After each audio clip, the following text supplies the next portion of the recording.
introductions en bourse peuvent donner lieu à des phénomènes d'engouement de la part des investisseurs qui, ex post, peuvent paraître excessifs. Il est intéressant de s'interroger sur les motivations de ces derniers. Neupan, Podial et Tapa proposent dans un article paru dans le Journal of Banking and Finance un éclairage nouveau de la question, qui met en évidence des comportements différents entre les investisseurs institutionnels et le public. Pour ce faire, ils exploitent les particularités du cadre institutionnel indien. Les exigences en matière d'information préalable y sont particulièrement rigoureuses suite à la grande crise financière de 2007-2008. Toutes les entreprises ont l'obligation de se faire noter par une agence agréée et les ratings sont rendus publics. La symétrie initiale d'information se trouve ainsi réduite entre les diverses classes d'investisseurs. Par ailleurs, un marché gris actif, largement observé, vient donner aussi à tous une indication sur les sentiments du marché. Pour les auteurs, ce cadre unique institutionnel permet d'observer la participation des investisseurs institutionnels et individuels et de voir comment ils prennent en compte une information librement disponible à la fois sur le sentiment du marché et sur la qualité de la firme introduite. Cette étude permet d'observer la réaction de chacun. Les investisseurs individuels accordent-ils une attention différente de celle des investisseurs institutionnels aux indications sur la qualité des sociétés? Sont-ils plus sensibles à des signes sur le sentiment du marché? Tel est l'objet de cette étude. Le marché indien des IPO a des caractéristiques très particulières. En premier, les demandes sont traitées séparément en fonction de leur origine. Investisseurs institutionnels qualifiés, banques, fonds mutuels, compagnies d'assurance enregistrés en tant que tels. Investisseurs individuels, dont la demande doit être inférieure à 200 000 roupies, c'est-à-dire au cours d'aujourd'hui environ 2 700 €, et autres investisseurs. Les premiers représentent 50% du marché, les seconds 35% et les troisièmes 15%. Durant la période d'offre, les marchés communiquent une information sur leur site sur ces demandes respectives. Une seconde particularité du marché indien est que les sociétés qui souhaitent s'introduire en bourse doivent, depuis le 1er mai 2007, se faire noter par une des 6 agences de rating agréées. L'évaluation porte sur les fondamentaux de l'entreprise et couvre 6 domaines. Position concurrentielle, risques et perspectives, situation financière, qualité du management, gouvernance et risques juridiques. Elle se traduit par une note finale pouvant prendre des valeurs comprises entre 1 et 5.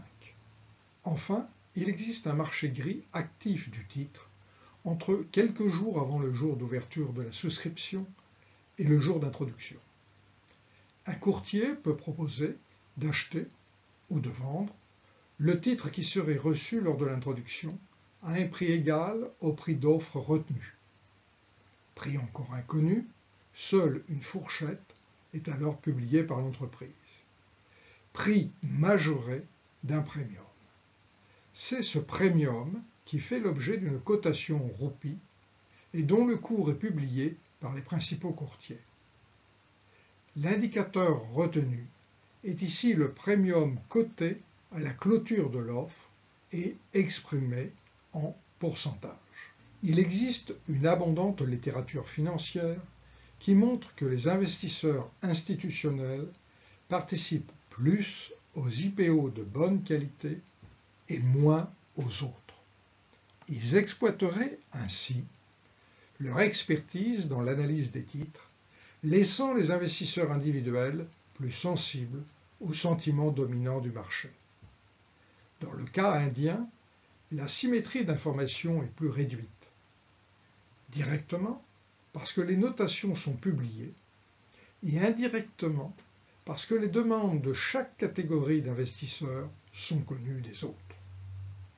Néanmoins, il se peut que les investisseurs individuels ignorent cette information publique et surréagissent au sentiment dominant du marché. D'où l'hypothèse 1 retenue par les auteurs. Comme il est général de le supposer, Nepal, Podial et Thapa retiennent comme seconde hypothèse que les investisseurs institutionnels, qui disposent par ailleurs de grandes capacités d'analyse, sont plus sensibles à la qualité des fondamentaux des firmes introduites qu'aux seules indications de sentiment du marché tout entier. À la suite de Derrien, voir son article publié en 2005, les auteurs reprennent l'hypothèse que la participation des investisseurs individuels, guidés essentiellement par le sentiment du marché, a un effet positif sur le prix d'offre et le rendement initial le jour de l'introduction, mais un effet négatif correctif sur la rentabilité à plus long terme du titre, par exemple à un an. Si les investisseurs individuels sont principalement sensibles au sentiment du marché et tiennent insuffisamment compte de la qualité des firmes, cette dernière sera moins bien reflétée dans le prix d'offre et donc affectera peu le rendement initial. En revanche, elle ne manquera pas d'apparaître par la suite et affectera la correction d'évaluation à terme. Telle est la quatrième et dernière hypothèse testée par les auteurs. Sur la période juin 2007-décembre 2011, Nepal, Podial et Thapa ont réussi à rassembler des données concernant 172 introductions sur les bourses de Bombay et Mumbai. Les données caractéristiques des firmes ont été obtenues auprès des prospectus d'émission disponibles dans la base Perfect Filings, après un traitement manuel. Les mesures correspondant aux demandes par catégorie d'investisseurs ont été effectuées à partir de statistiques recueillies sur les sites internet des bourses ou de banques d'affaires. Enfin, les données concernant le marché des gris ont été collectées auprès de sites de courtiers spécialisés. Les principales données descriptives de l'échantillon permettent de constater que l'âge moyen des firmes était lors de l'introduction en bourse de 14 ans. La médiane du montant de l'opération est sensiblement inférieure à la moyenne, 1115 contre 3456, indiquant en cela la présence de quelques très grandes opérations. Les rendements ajustés au premier jour sont en moyenne de 17%, mais là encore, la médiane est beaucoup plus faible. Il en est de même pour les sursouscriptions et les premiums sur le marché gris. L'échantillon doit à l'évidence contenir quelques opérations aux caractéristiques très exceptionnelles. Pour tester la première hypothèse, les auteurs recourent à un modèle de régression. La variable dépendante, RII, est égale au log de 1 plus le taux de sursouscription des investisseurs individuels. Trois variables explicatives clés sont introduites. L'évaluation de la firme, note, l'effet du sentiment à travers une mesure du marché gris, et enfin l'influence des investisseurs institutionnels.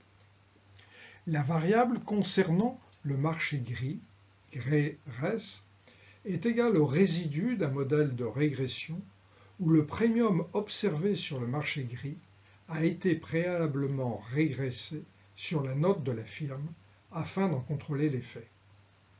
Le modèle contient enfin des effets fixes par secteur et un vecteur grand X de variables de contrôle. Les variables de contrôle concernent aussi bien les conditions de marché, rentabilité et volatilité récentes, que le climat entourant les introductions en bourse passées, rentabilité initiale observée, la réputation des banques introductrices, la taille des opérations ou encore l'âge des firmes en question. Les résultats supportent l'hypothèse 1. La qualité de la firme n'a pas d'influence significative. En revanche, les investisseurs individuels sont fortement influencés par le sentiment du marché, qui se traduit ici par un premium plus élevé sur le marché gris. De plus, ces investisseurs individuels sont influencés par le comportement des investisseurs institutionnels.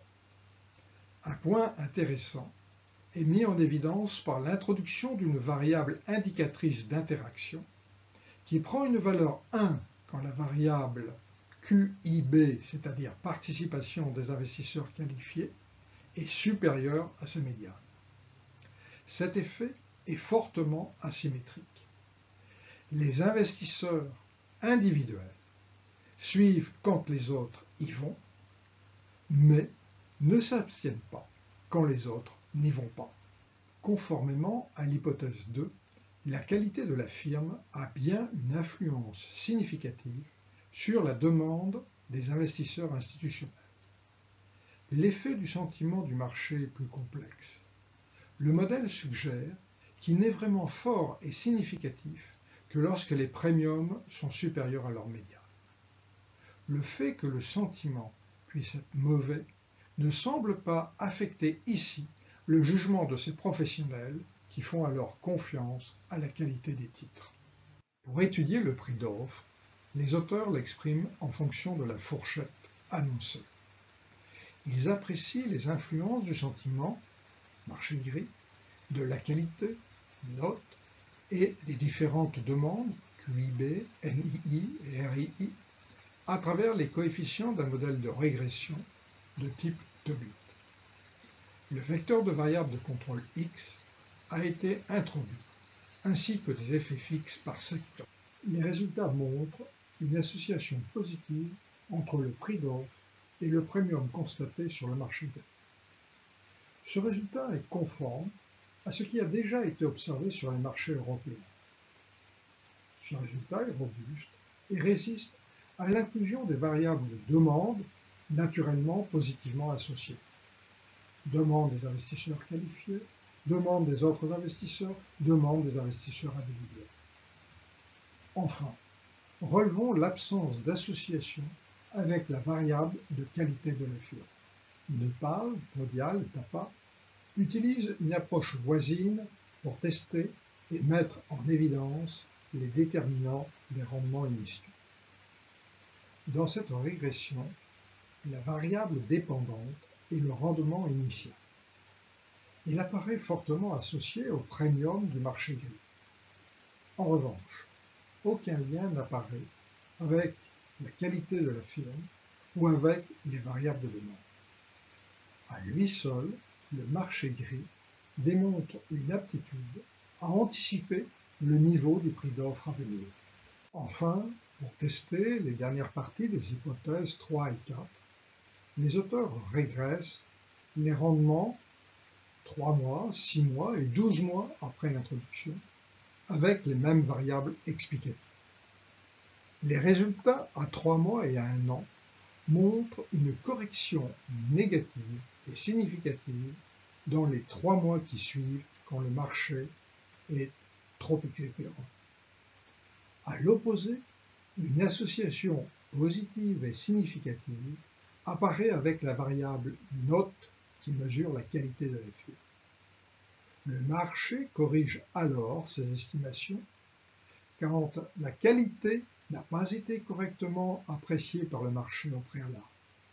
Peut-être parce qu'elle était trop influencée au moment de l'introduction par un sentiment général non justifié. En conclusion, Nepal, Podial et Tapa nous montrent que même dans le cadre d'un marché où les informations sont bien partagées et où l'asymétrie d'informations paraît réduite, les investisseurs individuels semblent accorder peu de poids à la qualité des titres et décider de leur participation beaucoup plus en fonction du sentiment dominant du marché. Ce n'est pas le cas des investisseurs institutionnels. Ils accordent plus de poids dans leurs décisions de souscription à la qualité des titres. Ceci ne signifie pas pour autant que le sentiment de marché ne joue aucun rôle auprès d'eux. Quand il est très positif, leur demande s'en trouve confortée. Mais s'il est négatif, il ne les conduit pas à ignorer les titres de qualité. Enfin, le premium observé sur le marché gris est un indicateur positivement associé avec le prix d'offre et le rendement initial. Mais les titres qui enregistrent les premiums les plus élevés sont aussi ceux qui vont connaître à terme les performances les plus médiocres.